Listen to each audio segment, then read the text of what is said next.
Welcome to another edition of GOAZCATS.com Arizona football preview show. As always, I am your host, Troy Hutchison, joined alongside former Arizona Wildcat great Joe Tafoya and Matt Moreno.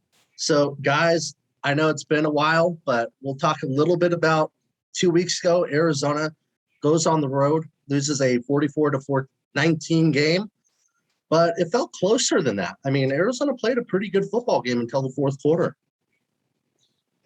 Yeah, it does feel like a long time ago, doesn't it? 41-19, Autzen Stadium. That's a tough place to play. I mean, they kind of dug themselves a hole by going down 10-0. It was another slow start on the road. That's just a killer, any team. Let's just put it this way. In a nutshell, Oregon was just a better team last week. Couple of negatives. There were some opportunities to create turnovers on defense. There was that one, I think it was Traven Mason. He tipped a ball and it went right through Brown's fingertips. And we turned the ball over way too many times. And you just can't do that. When you're playing against a top 5 team, you can't turn the ball over that many times. A couple of positives. Looks like we've found our starting quarterback. Yes, no, maybe so. The offensive line finally gelled and came together, and we fought our butts off. I mean, the Wildcats were in this to the very end. When I look at the score, it kind of reminds me of the George Strait Troubadour song, for those of you who are country music fans out there. The truth about a mirror is that the damned old mirror don't tell the whole truth. And I felt like that, this whole game, we're watching this game through a specific lens that the rest of the country is not looking through, right? So we can look at this game and say, it wasn't that bad. Not as bad as the score actually shows. We trailed the Ducks by 5 entering the fourth quarter, and we had them on the ropes. So I felt like, there were some real positives about this game. We can walk away from this feeling a little bit better, knowing that now we have a quarterback. What we showed in that game early on was that we are a decent enough team to hang in there if we can't make the mistakes that we make. And an interesting quote came up that I'm hoping you guys will help me talk about. Coach Fish said, we have to earn the right to win. If we earn the right to win, we'll win. So I'm not really sure what that means. Matt, I'd love to get your take. Yeah, I think it's probably more just about not shooting themselves in the foot. I think avoiding the mistakes that, they've made in that game, because as you talked about, if you turn the ball over 5 times, you probably have no business being in that game, but yet they were. You turn it over only 3 times, you're probably talking about a chance to win that game. And so I think it comes back to that for Arizona, just those self-inflicted mistakes. You just can't have them in that type of game. But, I think it showed something that they were in that game. In the fourth quarter, it was less than a touchdown separating the two teams with about 13 minutes left to play. And so I think that's something for Arizona to hang their hat on. I think that game probably told us more about Oregon than Arizona. Obviously, Oregon went on to lose and now probably out of the college football playoff picture, probably takes the Pac-12 out of the college football playoff picture. So, but I do think we learned some things about Arizona in that game. The offensive line, I thought, really stood out to me. We went from seeing them get blown off the ball against NAU to really getting some push and, creating some things for the offense, in that game against Oregon. And that's no defensive line to laugh at. I mean, that's some talented guys on that side for the Ducks. And so I think Arizona proved some things to themselves. As you mentioned, there's a quarterback now. There's no more controversy for the time being. And Jordan McCloud's going to lead this team, and now you can build around him. And I thought the team responded pretty well to him. He obviously can't have the mistakes he had, but I think those will get ironed out. But I think there's some reason to be positive for Arizona right now. Yeah, and I think it's not only shooting yourselves in the foot in terms of turnovers, but Arizona's right in that game. They do a trick play on the kickoff, and your quarterback receiver, Jamari Joyner, goes too far upfield, and then the receiver that was receiving the ball goes a little bit too far upfield as well, and there's some miscommunication there. That brought back, I believe, a 50-60-yard return. And then, it's not only turnovers, but Judd Fish and this coaching staff are learning as they're going as well. Because Fish, let's face it, doesn't have any head coaching experience except for this season. And I think there's a few play calling issues, but I think those are going to get ironed out as the season goes along. But for me, the biggest takeaway was not only Jordan McCloud. He looked good out there with quick passes. I think they gave him a lot of easy routes to look at. But the offensive line, Arizona rushed for 202 yards against a really good front seven against Oregon. I know they had a couple of players out. Sewell went down. Thibodeau went down. I mean, that's a huge loss, but that's still a very good defensive line you're going up against and good front seven. And at the end of the day, it says 3.9 yards rushing per carry, but it felt like a lot more than that. I think just the way they were able to eat clock was a huge sign. Yeah, I mean, they pretty much controlled that game. I think they were, it had to be like 38 minutes versus 22 for Oregon. So yeah, we really controlled the game. Jordan McCloud, 5 interceptions. I mean, that doesn't really tell the whole story, right? George Strait had it right on this one.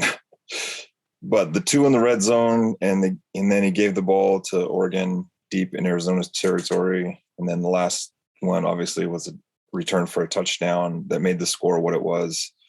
I like Jordan McCloud. He was 21 of 31, 233 yards passing. He also rushed for 64 yards on 9 carries. And I thought he made some, pretty good reads. And I feel like with a little extra time and some time with the first team unit, we got ourselves a quarterback. He's definitely a ball player. I like him. I think an important part of that is just how the team responded to him. And it just felt like a different type of team with him on the field. And we kind of sensed that in the NAU game where things shifted a little bit with the team. And for whatever reason, I mean, that was the case. And it kind of continued to be that way against Oregon. And so there was a little bit of a rhythm, it felt like, for maybe the first time this season where you said, oh, they're kind of have things rolling offensively and have some momentum and are doing some good things all over the field. And so I think building on that is going to be key. I think him having some extra time knowing, hey, I'm going to be the starter this week. I know there's no question. It's not going to be decided, Thursday afternoon or Thursday after practice. And I know I'm going to be the quarterback. And I think that's going to be beneficial for him, beneficial for the rest of the offense. And he'll have an opportunity to go into this game clear-headed and really kind of come back from that.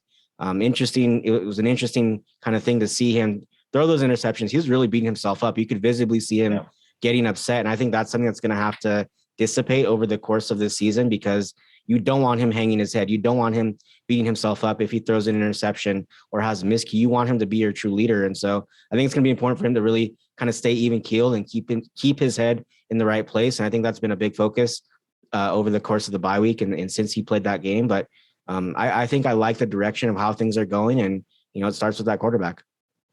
Yeah, it seems to me like he's just a guy that wants to win. I mean, look, we had him on the ropes going into the fourth quarter. When you looked at the audience, they didn't feel all that confident. I mean, Autzen Stadium was kind of quiet. They were actually shell-shocked for a little while. So and a little bit of positive there. Yeah, and quickly wrapping up that game, I think it's another game where the defense proves that it can keep Arizona in a game. I know they gave up some big plays, but I just wanted to get your thoughts, Joe, because they gave up some big plays. Was it more the defense keeping Arizona in the game or Oregon's play calling? Because there were questions. It's like, why aren't you giving the ball to C.J. Vidal? But Arizona was able to keep themselves in the game. I was actually really impressed with the defense for the most part, with the exception of those couple of big runs. And then, the floodgates kind of opened towards the end of the game. I felt like they had a really solid performance. And overall, I think our defense has had a pretty solid performance for every game. And, they keep us in the game for as long as we actually can. In my opinion, this game, we were just overmatched. And that's just what it comes down to. If we had better talent and a little bit more time under center with that quarterback, we probably would have pulled this one off. So the talent was off, and, the timing for Arizona's off. And I think that's maybe what Jed Fish was talking about, is we're not ready to win yet. And earning the right to win, I still am a little unclear on what that means, but I guess we'll figure it out once they get the first one. Yeah, I thought that was the point that I kind of came away with when you look at the final score, because you look at, where things were at the start of the fourth quarter, and you just said, that's where that game was won or lost. And you point to the talent. I mean, you've seen it in all levels of football where eventually that talent wins out in situations like that. And I thought that was the case in that game, where Arizona wore down a little bit. They kind of gave everything they had. And then there's just a little bit too much talent on the other side. And, it turns into a couple quick scores and the game looks lopsided. Oh, well, if you didn't watch it, you go, oh, they got blown out and never had a chance. But that was far from the truth, as we all know. And so, I think that was where the talent disparity really showed up, where, they can roll in different high level players at different positions, even when guys go down. And Arizona just can't afford to do that right now. One interesting thing at the end of that game, and I just thought about it, so I do want to get Joe's opinion on this. Oregon's up. They had the ball with a minute something, and they're still passing the ball up 44-19. As a defensive player, is that something that you would keep in mind for the future? You definitely don't like when things like that happen. There were a lot of those things. You kind of have to have a short memory in football, but then when you go back and you watch these things, you keep notes. I used to keep a little notepad, and if there was a guy that continually would get after me in a way that was uncalled for, I would write his name down in my notebook. And if your name is in my notebook, I'm coming for you next time around. So I hope Arizona keeps their notebook and they remember some of the things that have happened to them. There's another interesting quote I want to talk about, but it's for the UCLA game. And hopefully they're talking about this one too, because this is an interesting thing that happened as well. Yeah, Arizona has UCLA this week. The two teams' first meeting came in 1927 with a 16-13 Arizona victory. UCLA leads the series all-time 26-17-2. And then I couldn't go without bringing this up, but they've played in a lot of great games, a lot of memorable games. But Joe, you were in that season where Arizona had their best football season of all time. UCLA was having one of their better football seasons. You guys play a really good game. Fourth quarter, it got away. Then UCLA loses to Miami, and things change for Arizona. But what were those battles like against UCLA? I've got a deep-seated hatred for UCLA. It was my second pick. I was thinking about going to UCLA, and then the head coach at the time, Terry Donahue, he left, and I didn't end up going, and I went to Arizona. But in our 12-1 season, the one blemish on our record happened to be UCLA. We were actually a better team that year. And the thing I remember about UCLA is that they were a lot faster in person than we had given them credit for. We were watching them play on film. You didn't realize how fast they were. Who did we play against? Cade McNown was the quarterback. And, there was some really strong offensive play from UCLA. And the games that you remember, like at this point in life, the games that I remember aren't really the ones that we lost. It's the ones that we should have won. And that was definitely one that we should have won. Hopefully, this game coming up doesn't really have the same meaning that one did. But I feel like this is a game that Arizona can actually win. This is a very winnable game. This team is, I think the term that keeps coming to mind for me is inconsistent. It's interesting. This is an interesting team Chip Kelly's got here. And they put a pounding on Hawaii, put up 44 points on Hawaii. Then they stunned the college football world, beating LSU. They put up 38 points on LSU. And then they turn around and they lose to Fresno State, who's also a very good team. But they gave up 40, come back, beat Stanford, and then lose to an underwhelming Arizona State team. I can't figure this team out. And for the life of me, I don't understand how, they have one of the top quarterbacks in all of college football. This guy can single-handedly beat you by himself. But I can't, for the life of me, figure out how they lose those two games. To me, it feels like that is UCLA of the last however many years, where you say they have this guy, and this guy who's going to end up going in the first round, going to have a lengthy NFL career. You had them all on the field at the same time, all on the same team, and they just cannot ever put it together, it seems. And that's always been something that feels like, as far back as I can remember, that's kind of been the story of UCLA, where you look back and you say, how could they have so much talent and not produce wins? And so to echo what Joe was saying, I feel the same way, where it's just like, I don't know what to make of this team. You don't know, you see them beat a team like LSU and you go, oh, this is the year. They figured it all out. Chip Kelly's going to get things rolling. It's going to be, their show from here on out. And then they lose those games and you go, I don't know what this team even is. I think we know what their strengths are and what they do well, but They just can't get over that hump of becoming, a top team in the Pac-12. And it just feels like it's going to be the same case again. So I do think Arizona is going to be in a very good position to try and win a game this week and have an opportunity to win a game this week. And so, I don't know what to make of UCLA because they have so many weapons. They have Zach Charbonnet, who is, a transfer running back was in the Heisman discussion in the first few weeks. And people were saying, is he going to win the Heisman? And now, he's just another very talented player on this team that, isn't as dominant as it looked like it could be. So, yeah, I don't really know what to make of them. I do think there's going to be an opportunity for Arizona to win this game, but I just scratch my head trying to figure out what they're about and what UCLA will end up looking like when Saturday arrives. Yeah, Matt, I think you hit the nail on the coffin. It's like UCLA, their history is that way. To me, that when I describe UCLA, if somebody asks me what's UCLA football, it's a Jekyll and Hyde of the Pac-12. They have all the talent in the world, and sometimes they show up, and sometimes they leave you scratching your head, like, how did you lose that game? And I just feel like that's the history of UCLA football. And I wanted to skip ahead with UCLA since we're talking about them now. I mean, you look at their roster, they have talent up and down the roster, but the one issue that comes to my mind that really stuck out to me, they've allowed 14 sacks this season so far. And that's with a quarterback that can move. Now, some of that may be the quarterback, some of that may be the offensive line, but damn, that's a lot of sacks. And some of it could be play calling. Some of it could be coaching. It's situational. I mean, that's a big problem. I always hated preparing for a quarterback like this. This is a standout. His name is Dorian Thompson-Robinson, for those of you who haven't watched him already. I couldn't believe this statistic was true, but he's already passed for 1,154 yards, 10 touchdowns, and 1 interception. Can that be true? 235 yards rushing and 93 yards against Arizona State. I mean, he tried to single-handedly win that last game, and they just couldn't pull it off.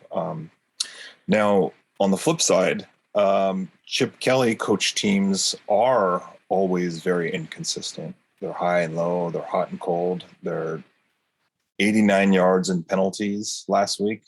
Chip Kelly, he to me seems like a guy that I wouldn't want to make him mad. But then quotes start coming out of their locker room. This is what I was talking about earlier. And the linebacker, Jordan Genmark Heath, I don't know who he is.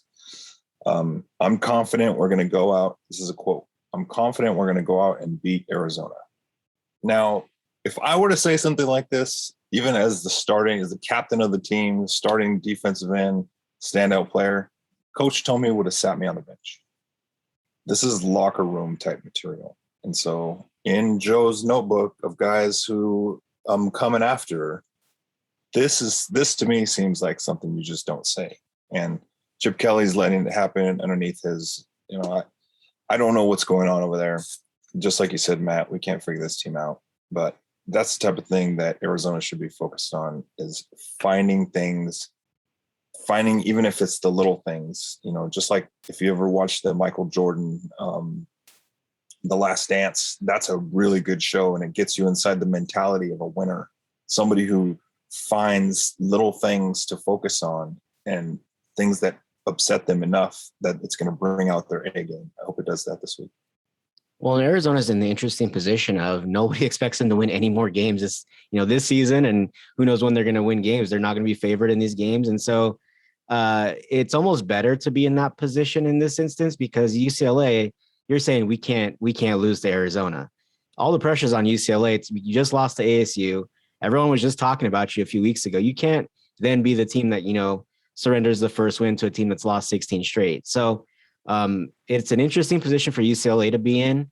I think Arizona, playing the way they did against Oregon, has built a little bit of confidence. And so you go into that game saying, hey, this is a team, if you're Arizona, I think, feeling like, hey, this is a team that can, is ripe for the picking and can be one of those teams that they pick off and surprise a little bit. I mean, I don't think UCLA can enter this game with a ton of confidence. Yeah, they're going against a team that's lost, a bunch of straight games and hasn't won in a couple of years, but they didn't play well against ASU, and they have some holes that they need to really figure out and get right before this game, because Arizona could be a dangerous team in that position, because, they don't have anything to lose. No one expects them to win this game. They always tend to kind of play UCLA pretty close, at least in recent years. And so I think this is going to be an interesting game for Arizona, and for UCLA. I think the pressure is on them to come out here to Tucson and try and win this game, because if they lose, people are going to say, oh, it's just that typical UCLA team that we've all come to know. What's going on with Chip Kelly is going to be on the hot seat again. So I think it's going to be an interesting week for both teams. Yeah, and I think not only did they go out and lose to ASU, but they were down by 1 point at halftime, and then you lay a complete egg in the second half and get blown out in the second half there. So to have that mindset, Joe, the quote that you brought up, that's like, okay, well, your team just laid an egg in the second half, and you're saying we're going to go on the road and beat this team. Looking at their season stats, 67 yards per game and penalties. You can't, I don't care who you play, but you can't have that, especially on the road in a road environment. So moving to Arizona, what we know, we talked about it, Jordan McCloud's the number one quarterback, highly impressive. Defense has kept Arizona in games. And I want to talk about the offense line. To me, it's a mystery. Are they set? Do you guys believe this offense line has finally turned the corner?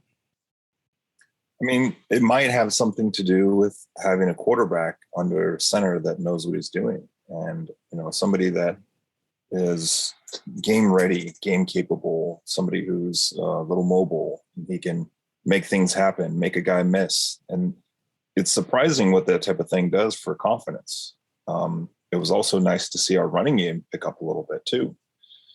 So when those two things come together, you get yourself a new quarterback, the running game starting to gel. We all bashed pretty hard on the offensive line, and I will say that they stepped up. They stepped up in a big way. So I hope to see that momentum continue. We still don't really know who they are. We don't know what we have yet. But I hope it is a byproduct of introducing a new quarterback to the system. And I guess we're going to find out.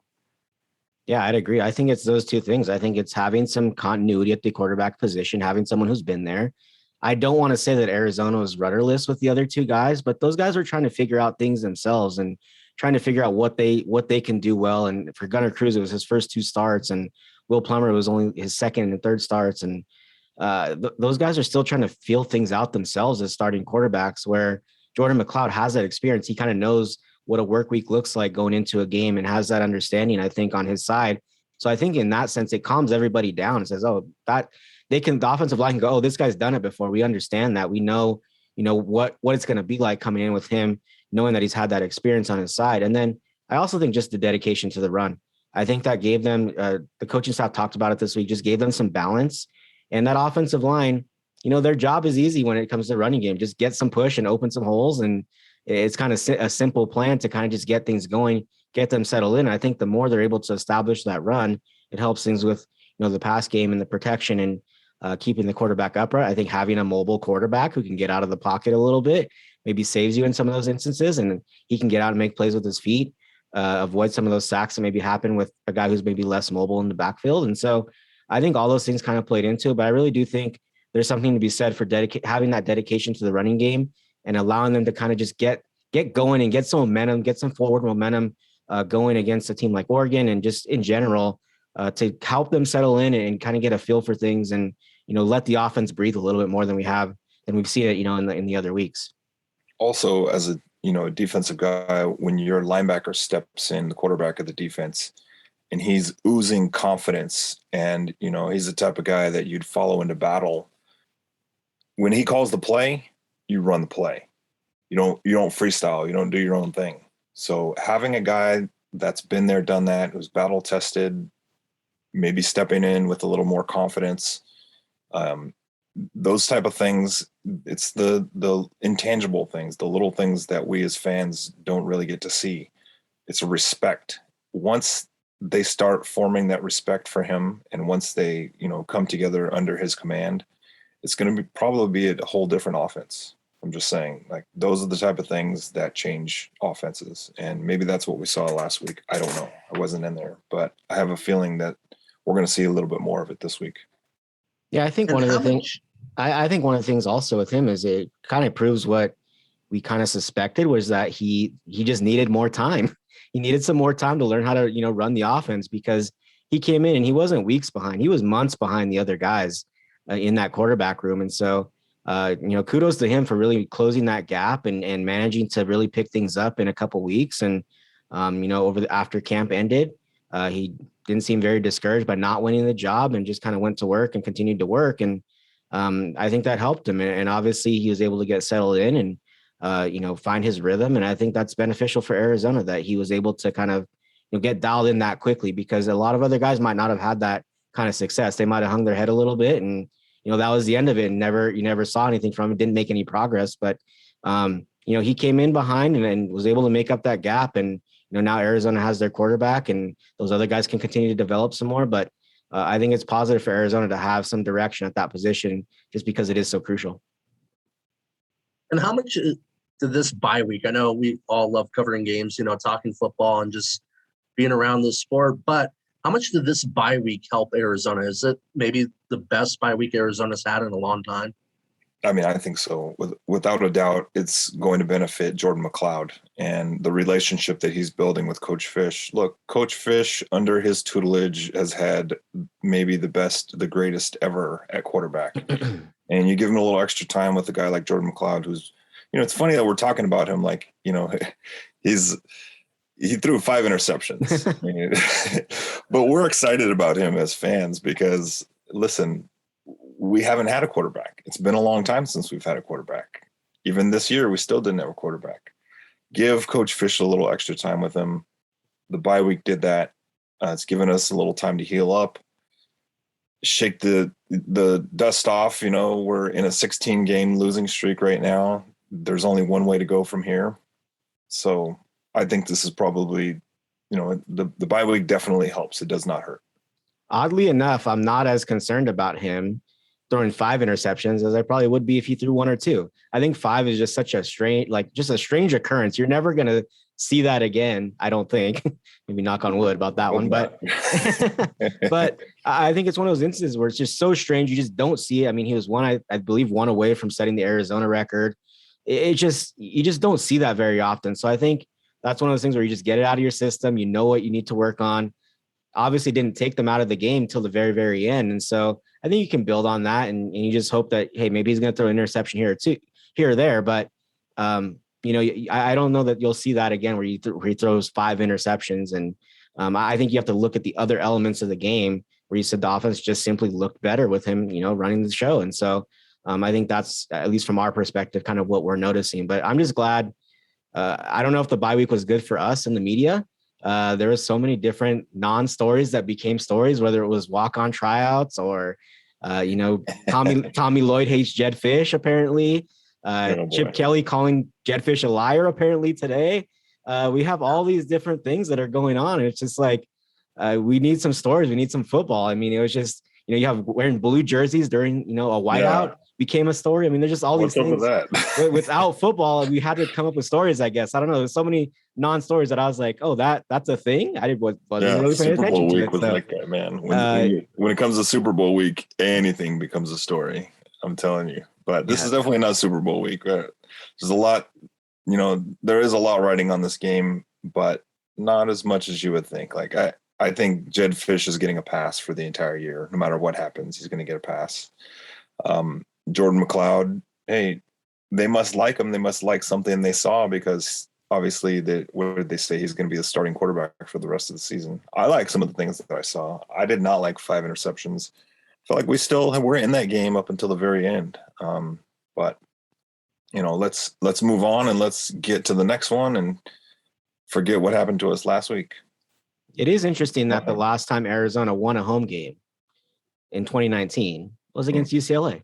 So maybe there's some kind of something going on that they'll end up ending that streak the way it last week. That's why they didn't wear white this week. Well, and Joe, what are your thoughts of that? A whiteout and you're wearing your blue uniforms. There must be a reason for it. I don't know what that reason is. I don't like it. A whiteout is a whiteout. Everybody should be wearing white, including the team, especially when they have white uniforms. I don't get it. I don't understand what happened. Maybe they're changing things. Who knows?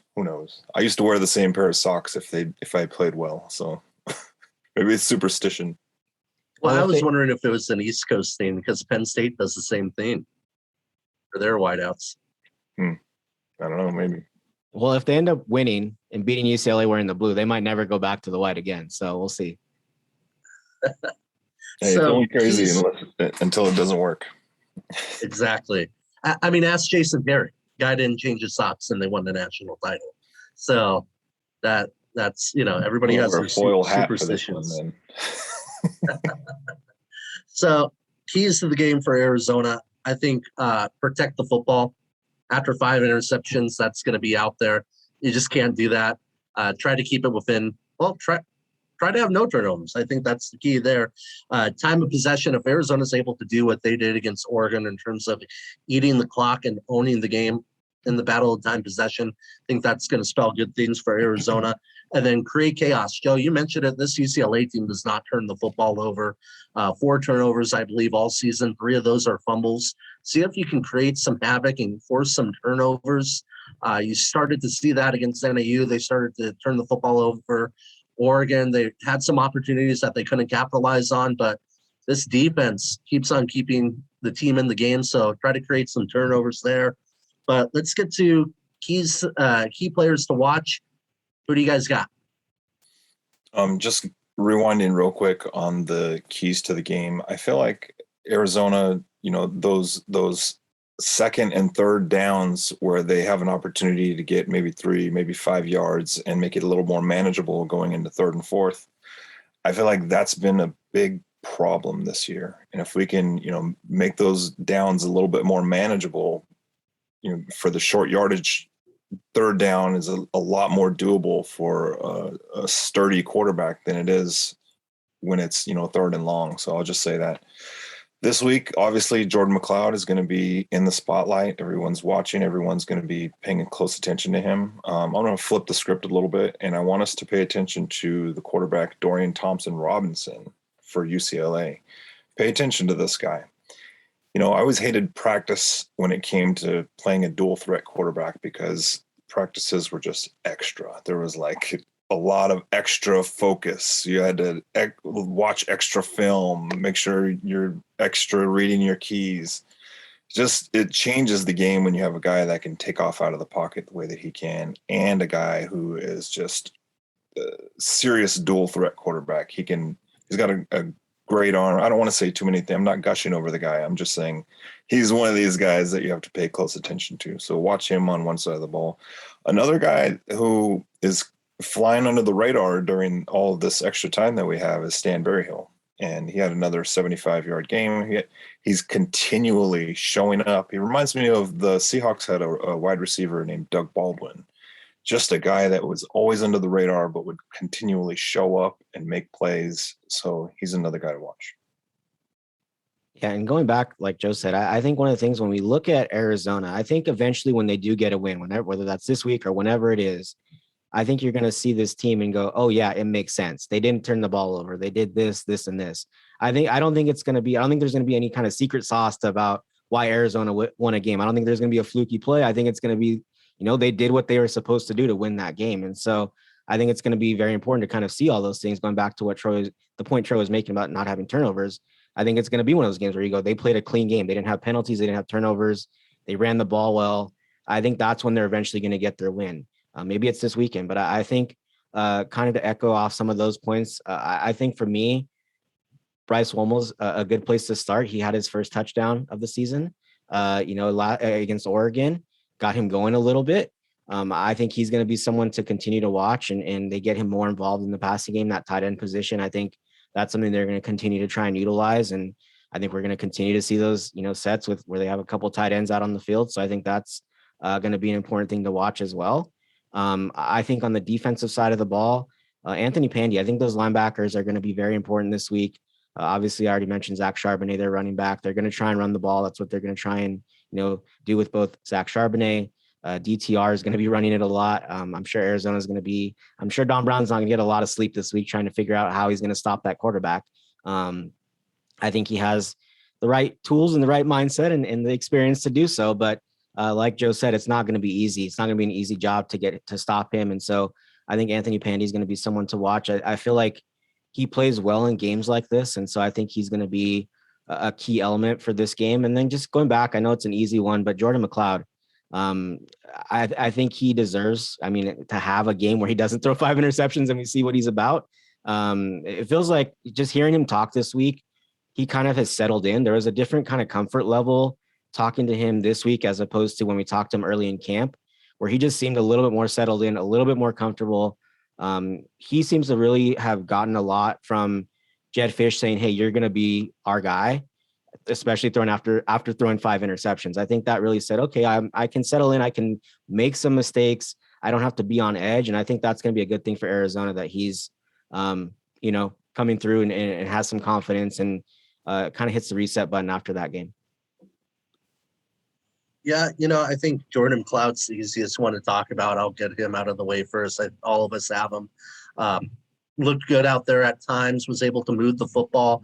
If he's able to clean up his turnovers, just limit them, make a little better decisions, especially in the red zone. I feel like that's where he struggled most, was in the red zone. If he's able to clean up those red zone turnovers, I think Arizona's going to be in pretty good shape. Defensively, talk about Anthony Panny. I'm going to talk about Jalen Harris. I think he's been pretty good in terms of, run design plays, misdirection plays. He's been pretty good on those. I mean, once they get on the outside, Jalen's been there to clean some things up. So I think, I'm not saying they're going to necessarily have Jalen shadow DTR, because I don't think he can do that all by himself, but look for him to be a force on the outside for Arizona and help push the defensive line back on the offensive line there. And then a guy I want to talk about is Booby Curry. This guy was a 4-star recruit coming to Arizona, and he's had his struggles up and down here at Arizona. The last couple of games, he started to turn it around. 55 receptions against NAU and 2 touchdowns, I believe, in that game. And then 49 yards receiving last game out. So he's starting to turn things around. I think he's going to be a big weapon for Arizona in this game and moving into the future. The streak continues, boys. Do you guys know who has right now do you know the longest ever losing streak in Division I FBS? I'll give you a hint. It's the Wildcats of Northwestern. I was going to say Kentucky. So years was 79 through 82. They lost 34 games. They were outscored 505 to 82, an average of 40 points per game. That was a rough time to be a Northwestern Wildcat. So hopefully we don't end up there. But there's your little did you know from me. Any closing thoughts on the game, you guys? I hope you're right. That's all I can say. So thank you for joining us. We will catch you next time.